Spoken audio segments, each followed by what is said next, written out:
Hi, everyone. I think we're live here. Let me introduce myself and my partner here. I'm James Petrungaro, and with me is David Braun, and we are two of the partners at Franczek PC. And we are pleased to join you this afternoon to talk about some recent legislation that was signed into law this summer, and it affects how we discipline tenured teachers. Um, Public Act 104-647 made into law what had been introduced as Senate Bill 2914. And this is a piece of legislation that took a couple years to become law. We've seen prior versions come in legislative sessions in years past that did not pass out of the legislative chambers. But 2026 was the year. And what we're talking about specifically is additional process that was brought to the notice to remedy proceedings that schools have to follow when they discipline tenured teachers. Now, specifically, we are talking about disciplining a tenured teacher for conduct that is deemed to be remediable. So this is conduct that is not rising to the level that is sufficient to terminate a teacher's employment on a standard that is known as irremediability. We don't have the time to talk about what those standards entail, but in essence, a notice to remedy is required as a warning to a teacher that if the teacher commits the misconduct again, it would be grounds for termination from employment by a board of education.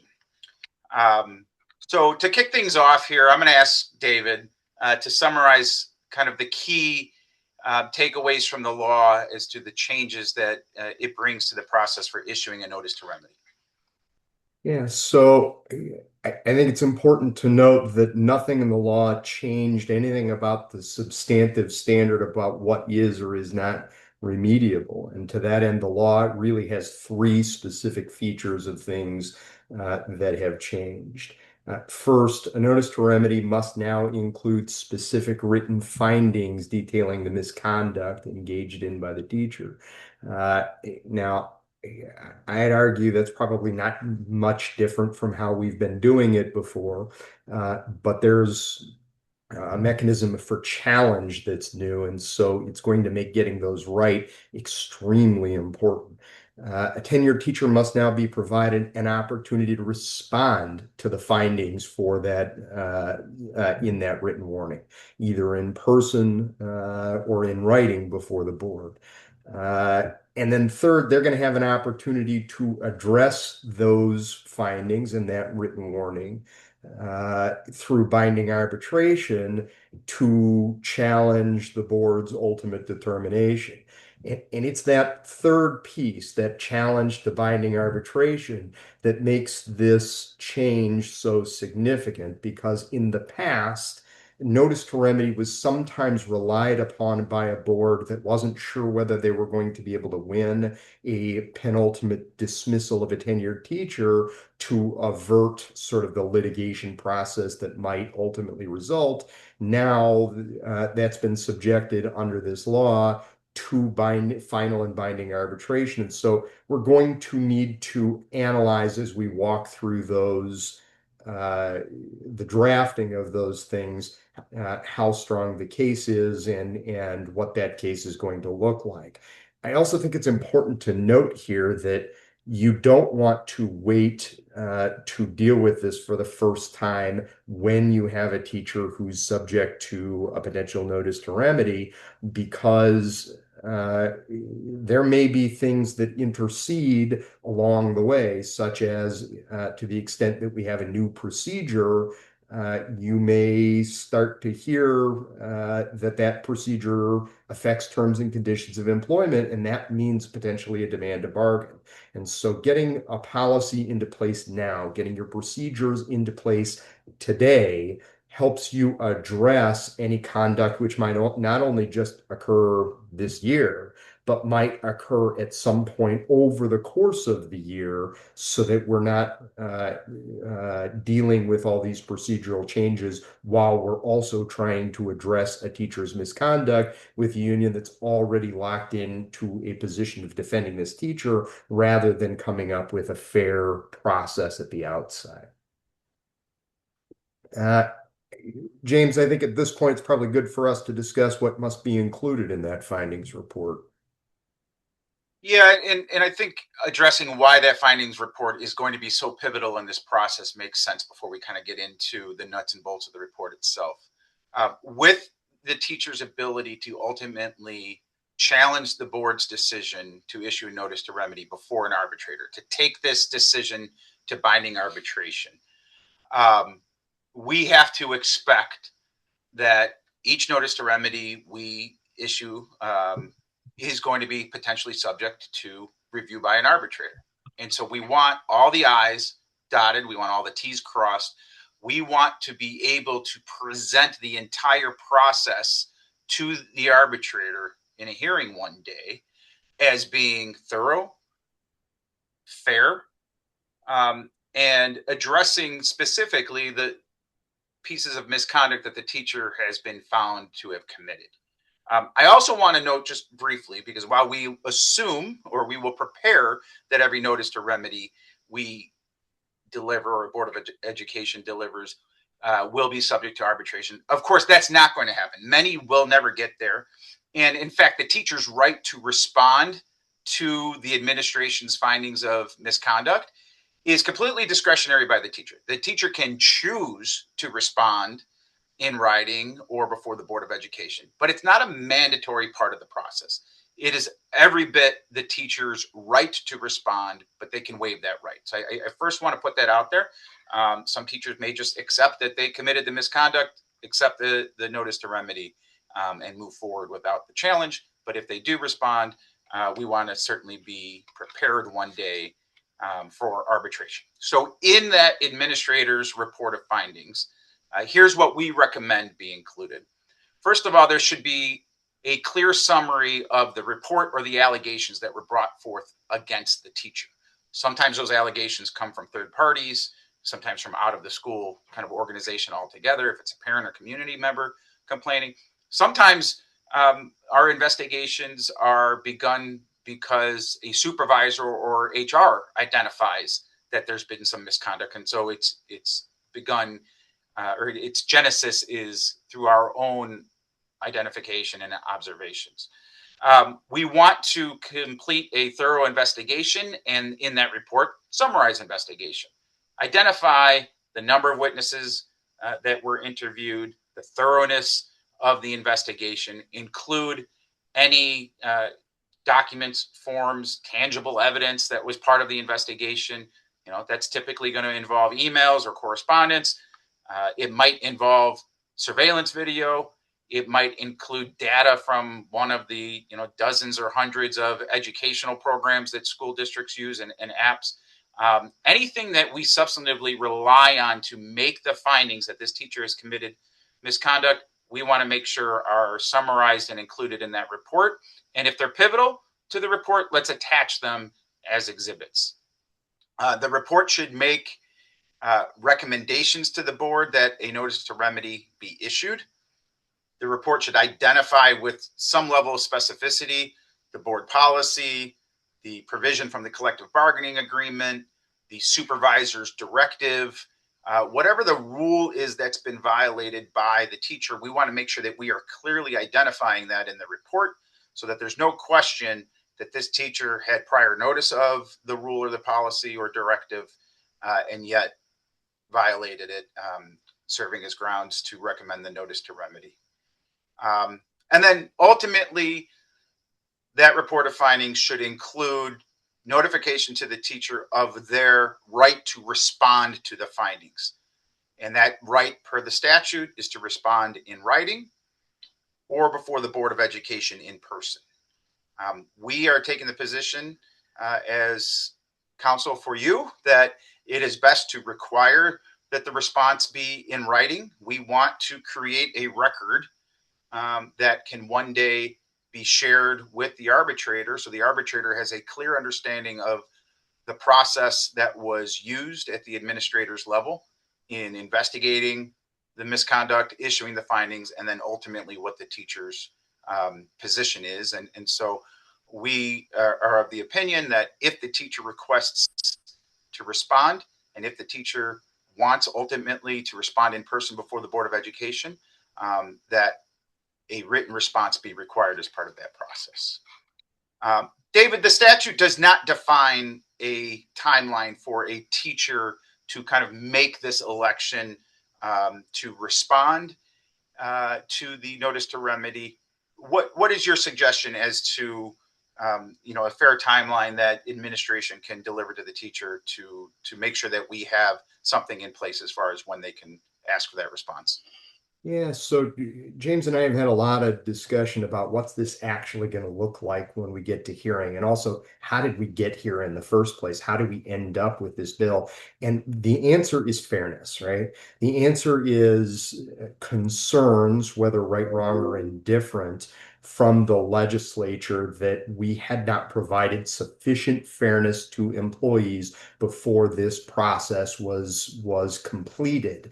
And so one of the things that James and I have discussed really extensively over the last few weeks since this was passed was how do we ensure a complete and fair and transparent and thorough process? Because at the end of the day, I mean, we're lawyers, we're competitive, right? We want to win these cases for you because we all understand that as you are dealing with these situations, these are never minor misconduct cases where you're taking action by the board. These are all serious cases, and these are cases where it's really important for you to get these answers right.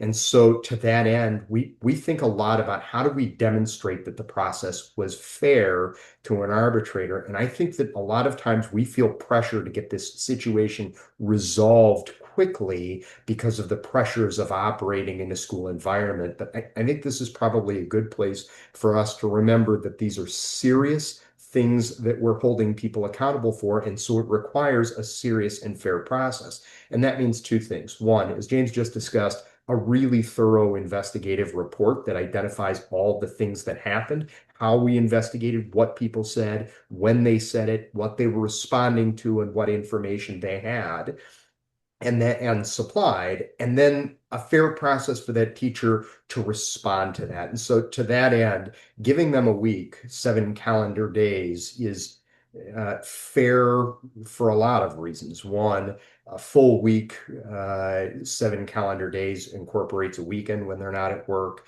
incorporates time when they are on the clock. 7 days is what we're required in many court situations to give notice before certain hearings happen, before certain questionings happen. And so 7 days has a lot of statutory significance for us as to what is fair. Now, I think that in a lot of these cases, we feel a lot of pressure to get it done much faster than that. And so if you really have to, the statute is unclear. It doesn't say how much notice must be provided, but at least 3 business days to articulate a written response, we think is really the bare minimum that we'd really be able to defend in most cases when we're having an arbitrator who's actually going to be reviewing the decisions that the board made in public. And I think that really brings us to the next question of, so what does this process look like? Are we required to have a hearing? And if so, what does that hearing look like? Yeah, so I'll chime in on that, David. The statute doesn't specifically use the term hearing. The statute, as you pointed out, as competitive attorneys, we would point out to a judge one day if we are ever challenged on kind of the legitimacy of the process before the Board of Education.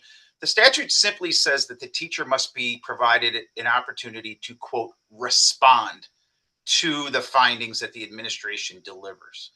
We're taking the position very similar to the concept of due process, that the more process that is provided up front to the teacher in the investigation proceedings by the administration means that there's less process that is to be required before the Board of Education. And that's why the thoroughness of that report is so important. That's why fairness to the teacher and giving him or her an opportunity to respond in a reasonable amount of time to the charges is important. We think that if we hit those basic elements of fairness and due process, then it's absolutely defensible to say the opportunity to address the board is simply a summary response. It's an opportunity in closed session for the teacher, after the administration has summarized its findings to the board and its recommendation of a notice to remedy be issued, that the teacher then be given 10, 15 minutes to, in summary fashion, argue to the Board of Education why a notice to remedy should not be issued. That might include arguments that the investigation below was insufficient or improper, or it might simply be that perhaps the punishment doesn't fit the crime, that the notice to remedy is a very public process in the end. It's kind of the last and final warning to a teacher before termination. And so the teacher might argue that this is simply too much discipline to issue the notice to remedy. But we do not think that a full hearing before the Board of Education with the presentation of witnesses and cross-examination is called for under this statute. And so as long as the administration is thorough on the front end and making its recommendations with a very detailed report, as long as the teachers received that, the teacher's been given an opportunity to respond in writing to that, and then ultimately that kind of 10 to 15 minute opportunity before the Board of Education, we think that's completely defensible. Yeah, and I'll weigh in additionally too that I think it's really important that as we get set to hold these meetings, that we remember that when a lot of this law is new, and so we don't have a lot of case law to rely on. So as James and I are working through putting this together and figuring out how to advise you, we're sort of clutching at what's the best argument we can make. But the first case that comes down will start that process of giving us some answers as to how this stuff all works. And if the first case that comes down is a case that where there wasn't a good investigation and where the information isn't very clear in writing and where there hasn't been an opportunity to respond or an inadequate opportunity to respond, we're concerned that ultimately that sets bad precedent for all of us. And it's part of the reason we're here right at the beginning of your school years and why so many of you are here listening to us today is so that we can have that opportunity to make sure that that best case comes forward. And that occurs when we give the best opportunity for due process along the way and a very clear explanation. The way we end up with having to have a hearing may very well be some arbitrator saying, you didn't provide enough due process, and therefore I'm implying some right into the statute that doesn't ultimately happen, and have a court affirm that. And so I think that it's important to us that we do all that in writing before we ever get to the board to prevent that negative outcome we're all trying to prevent.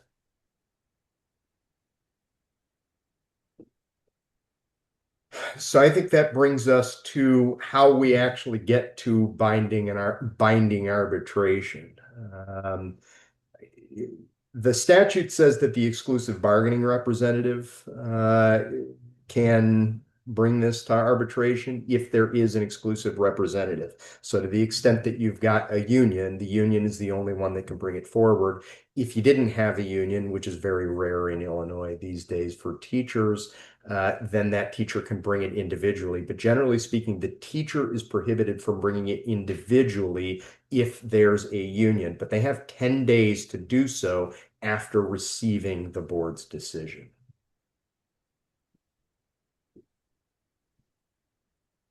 James? David, if you don't mind, let me talk a little bit about the history of this issue of arbitration with notices to remedy, because I think it kind of sets the stage for why this new legislation came through and why it's going to be somewhat difficult for us to kind of grapple with this as those first few notices to remedy are challenged and move on to arbitration.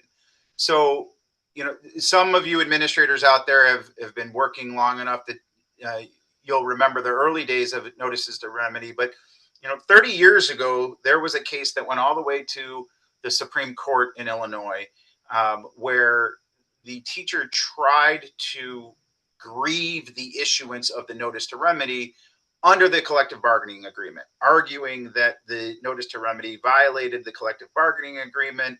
I can't recall what the specific term of the CBA was, but it was probably along the lines of that this didn't follow progressive discipline.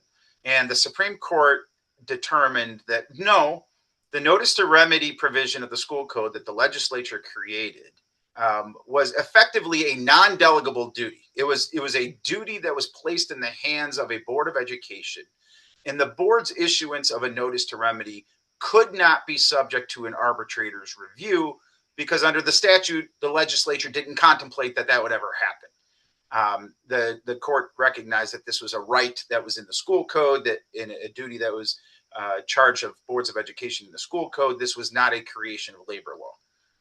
What this legislation absolutely does is it turns that Supreme Court decision on its head, and it makes notices to remedy now subject to an arbitrator's review. What the statute does not do is define what that review looks like. It doesn't inform arbitrators what the standard is that they're supposed to be applying to determine whether the notice to remedy should have been issued. Is the arbitrator's review supposed to be substantive?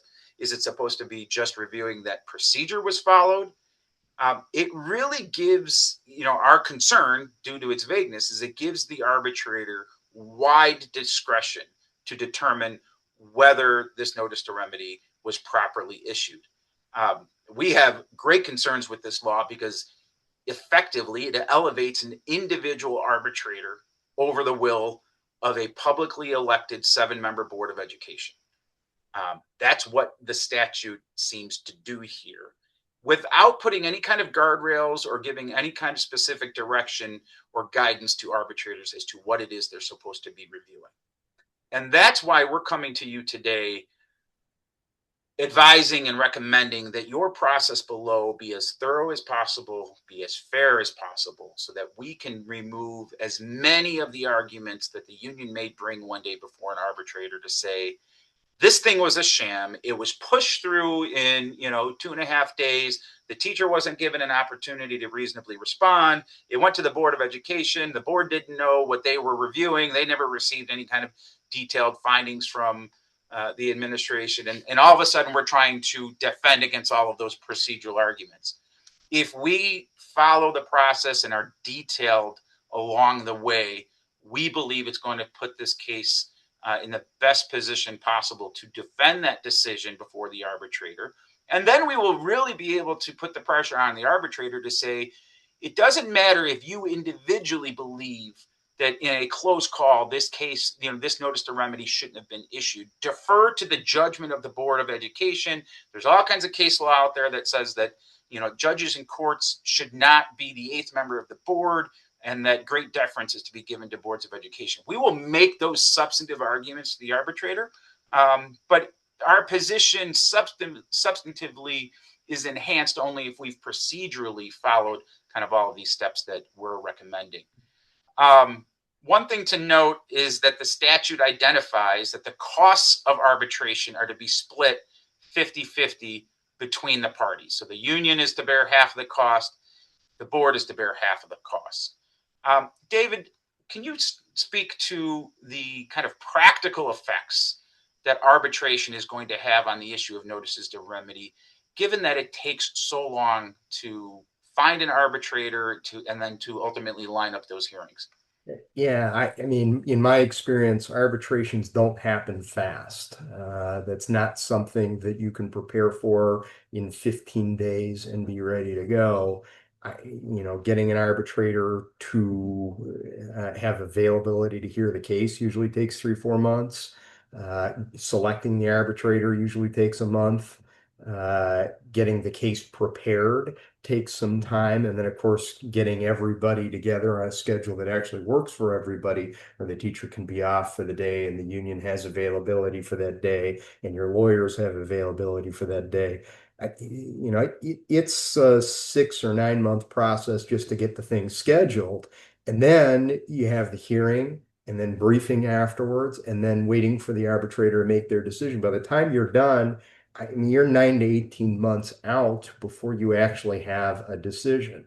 And so there are a couple of things that you need to be paying attention to as you work through the process. One, the extent to which you do a great investigation, have good policy and a fair process at the outset of this process is going to set you up to make sure that that process at the end is a little more efficient and gets you to an outcome that is hopefully favorable faster. And just to be clear, in a lot of these cases, the union's not, while the union has a duty to defend their employee, their member, a lot of the members may be just as incensed by the conduct as the administration itself. And for that reason, not giving that one member something to hang their hat on procedurally, where we haven't given them sufficient process, may actually help you with the culture with that exclusive bargaining representative. Remember, the representative has to agree to bring that to arbitration. And to the extent that the membership doesn't want that,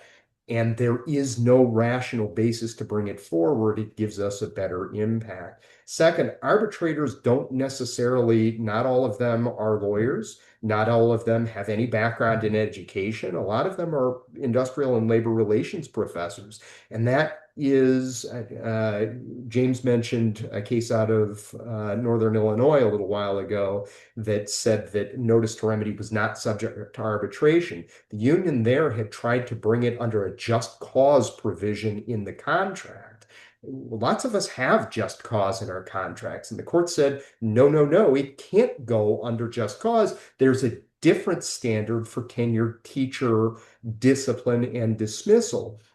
It's important to understand that this arbitrator now is working with effectively no standard at all that already exists. So that to the extent that we set one before them, and we've attempted to set one before them that's pretty limited by giving a really good process, a really fair process that's defensible under other areas of the law, and then also try to put that together in a way that gives you a whole lot of information so that the substantive standard is going to be tough to overturn from the board. And that's really what our goal is to empower boards to be able to make those decisions locally while also working with their unions to ensure that they're protecting the entirety of the staff with both a fair and thorough process that allows for an outcome that hopefully gives us the authority that we all think that the board fundamentally should have to make determinations for the betterment of education in their school districts.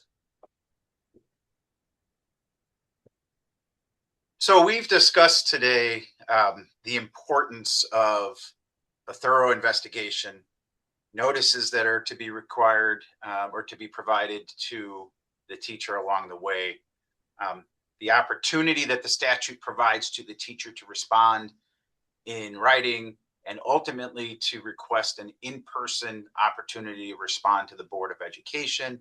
That is all to precede the ultimate act by the Board of Education, and that's to adopt a resolution to issue a notice to remedy if the board finds that the misconduct was sufficient to do that. And that happens at a public board meeting in public session after there's been all of these kind of confidential behind closed door proceedings.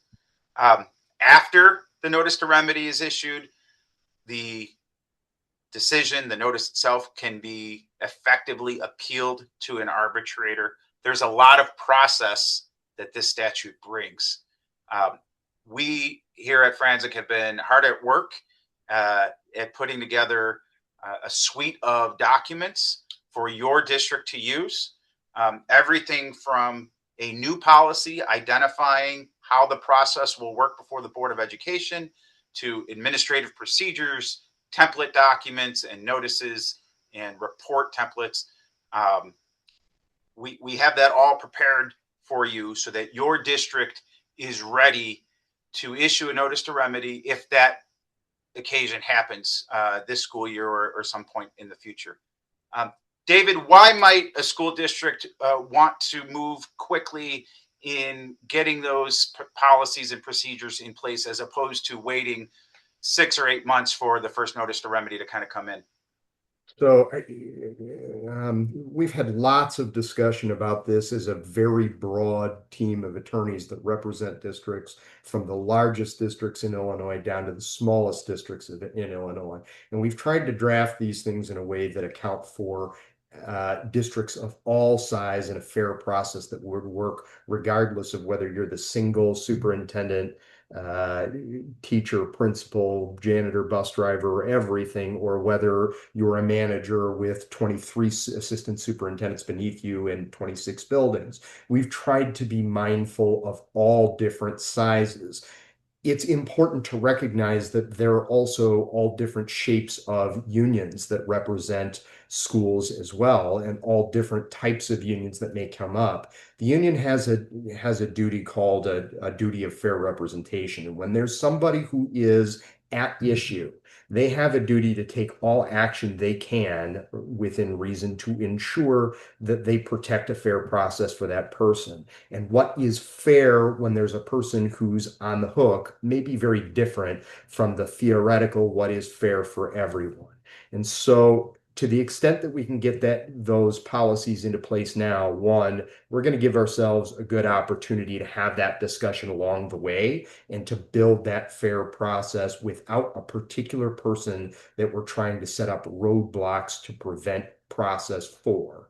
Uh, and then two, we also get ahead of any issues which might come up this year, because the reality is, as we present policy this year, it is important that we have a process so that everybody knows what's coming.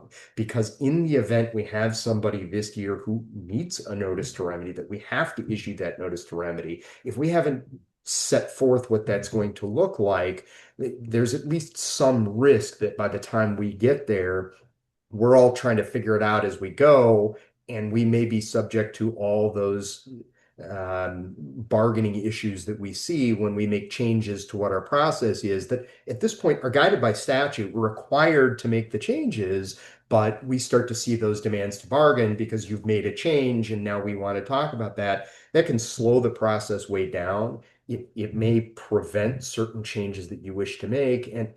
More importantly, it's going to make the concept of fairness something that becomes litigible, and it becomes something that gets much muddier. And I think to the extent that today we can get that process going, get things in policy, get our procedures ready to go, then it's the kind of thing that we can kind of put on the back burner and not have to worry about again. Hopefully not at all this year, but if heaven forbid it is this year, it may be something we can deal with quickly.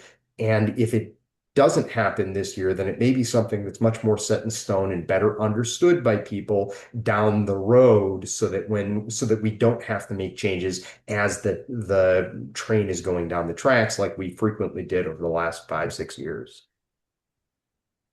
So for those of you listening today, concerned that this is all coming fast and furious, this law just was, signed or ineffective over the summer. You haven't really had time to digest all of this. Your school year has started. Teachers have reported, and we don't know when, kind of this issue is going to hit us. We've tried to be out in front on this issue. We've prepared this toolkit. We're going to be sending an alert out this afternoon with information in that about how you can request the toolkit from us. It'll be for purchase.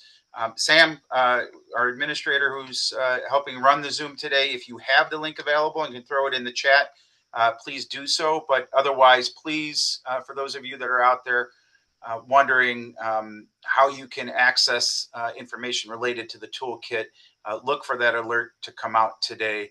And if there's one takeaway that I'll leave you with, and then I'll turn it over to David to close things out, it's this idea of fairness. We want to be fair to the teachers. We believe that that's what the impetus behind the bill was, that many unions and teachers felt that the whole notice to remedy process just wasn't fair to them. It was too one-sided, didn't give them an opportunity to respond or challenge the board's decision. Given that the legislature agreed essentially with that position and has brought more process to the table, we recommend being very transparent on this process, adopting a policy, having your administrative procedures in place so that when your district is faced with having to issue a notice to remedy to a teacher for serious misconduct, you can fairly take the position, we've had this policy on the books for months. Your union had the opportunity to demand to bargain it if that's what they wanted. That hasn't happened, and so we're going to move forward, with this new process. David, any closing remarks from you?